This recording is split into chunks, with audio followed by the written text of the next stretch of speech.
വാരണാസി തെലുങ്ക് സൂപ്രതാരം മഹേഷ് ബാബുവും ബ്രഹ്മാണ്ഡ സംവിധായകൻ രാജമൗലിയും ഒന്നിക്കുന്ന പുതിയ ചിത്രം.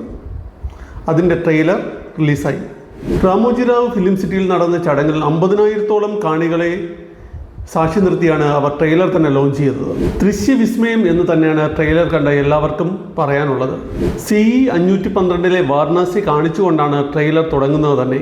ഭൂമിയെ ലക്ഷ്യമാക്കി വരുന്ന ഒരു ചിഹ്ന ഗ്രഹം കാണിച്ചുകൊണ്ടാണ് ട്രെയിലർ തുടങ്ങുന്നത് തന്നെ. പിന്നീട് ആഫ്രിക്ക, മറ്റ് രാജ്യങ്ങളിലെല്ലാം പോകുന്നതായി ട്രെയിലർ തന്നെ കാണിക്കുന്നുണ്ട്. എന്തായാലും മഹേഷ് ബാബുവിനെയും കൊണ്ട് രാജമൗലി വെറുതെ ഒരു വരവ് വരില്ല. അതൊരൊന്നൊന്നര വരവ് തന്നെ ആയിരിക്കും.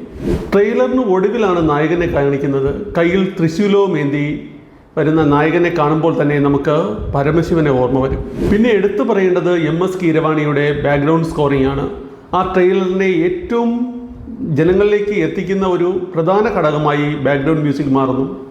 അതും ഓസ്കാർ ജേതാവ് കൂടിയായ MS കീരവാണിയുടേത്.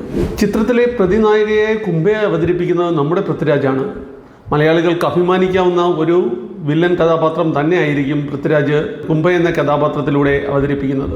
ഒരു നീണ്ട ഇടവേളയ്ക്ക് ശേഷം മന്ദാകിനി എന്ന കഥാപാത്രത്തിൽ കൂടി പ്രിയങ്ക ചോപ്ര ഈ സിനിമയിൽ ഭാഗമാകുന്നുണ്ട്.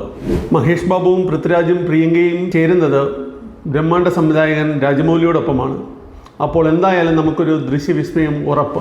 വിജേന്ദ്രപ്രസാദാണ് ഈ സിനിമയുടെയും തിരക്കഥ ഒരുക്കിയിരിക്കുന്നത്. ഇതിനു മുന്നേ ഇറങ്ങിയ RRRഉം ബാഹുബലിയും എല്ലാം അദ്ദേഹത്തിൻ്റെ തിരക്കഥ തന്നെയായിരുന്നു. എന്തായാലും 2027 തിയേറ്ററുകളുടെ പൂരപ്പുറമ്പാക്കാൻ വാരണാസി എത്തും.